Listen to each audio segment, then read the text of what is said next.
Alors, j'ai des célébrités qui ont des conseils à te demander. Ok. Voilà, je te laisse découvrir une première vidéo et son cas, tu vas voir, il est cash. Écoute, regarde. Coucou H, alors pour moi ma problématique, ça fait maintenant un petit moment que je le vis.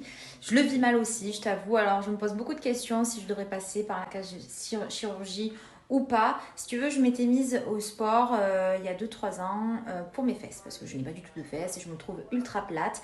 Malheureusement, j'ai une morphologie comme ça, mais même avec du sport, je n'arrive pas à prendre du volume dans mes fesses. Donc je n'ai aucune solution. Si tu peux m'aiguiller, mais bon, j'ai perdu espoir sur ça, donc je pense que malheureusement, je vais être obligée de passer par une chirurgie esthétique et des prothèses, parce que même avec de la graisse, j'en ai pas. Les chirurgiens me disent que c'est pas possible. Grosse Ah, info en plus que nous donne Beverly parce qu'elle nous dit qu'elle est prête à passer sur le billard pour pouvoir régler son complexe fessier. Ouais.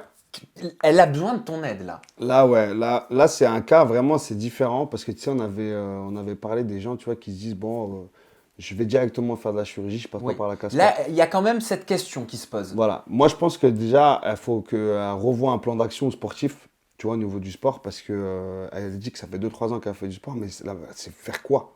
Faire du sport, c'est très évasif, tu vois, ça me donne pas beaucoup d'indices. Mais je vais te donner, justement, si tu regardes cette interview, je pense que tu vas le regarder.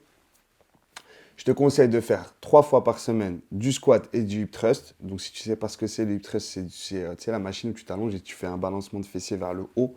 Tu regardes sur YouTube, il va y avoir un tutoriel. Et tu fais ça 3 fois par semaine et tu me fais 5 séries de chaque avec des charges assez lourdes. Et normalement, ça devrait pousser. En Un peu de combien de temps? patience. Un peu de patience. 3 mois, 2-3 mois et 3 fois par semaine. Et franchement, ça sort. Donc c'est jamais perdu en fait avec le C'est sport. jamais perdu. C'est une question comment tu vas choquer le muscle, comment tu vas travailler. C'est ça qui va faire la différence. Bon, bah il y a de l'espoir. Mais ça Beverly. n'existe pas un muscle qui ne pousse pas. Ça n'existe pas. Bah, tout seul, non, je pense pas. Non, tout ça, il faut le stimuler. Exactement. Il faut le travailler. Nouvelle personnalité qui te demande, qui te pose une question face à une problématique, c'est Maya Nia.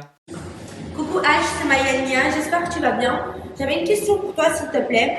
Est-ce qu'une femme qui a subi une BBL, donc une lipophilie plutôt, est-ce qu'elle a besoin de faire du sport pour entretenir son corps? Mais bonne question quand même. Très Est-ce que bonne le question. BBL, le lipofilling règle tous les problèmes? Est-ce que ça évite le sport? Ou est-ce qu'il faut quand même, tu vois, avoir du sport en parallèle? Alors, déjà, bonjour Maya, j'espère que tu vas bien. C'est une fille que je connais bien, que j'aime beaucoup. Il faut entretenir justement cette opération. Comme on disait aussi tout à l'heure, j'ai pas de mal avec cette opération-là parce qu'en fin de compte, comme on a dit, c'est pas un corps étranger, donc on déplace la graisse, donc c'est pas plus mal. Après, il faut avoir une très bonne alimentation pour pouvoir justement continuer à avoir donc cette graisse là où il faut pour pas qu'elle se délocalise parce que la graisse, elle peut revenir aussi vite qu'elle est partie, n'est-ce pas?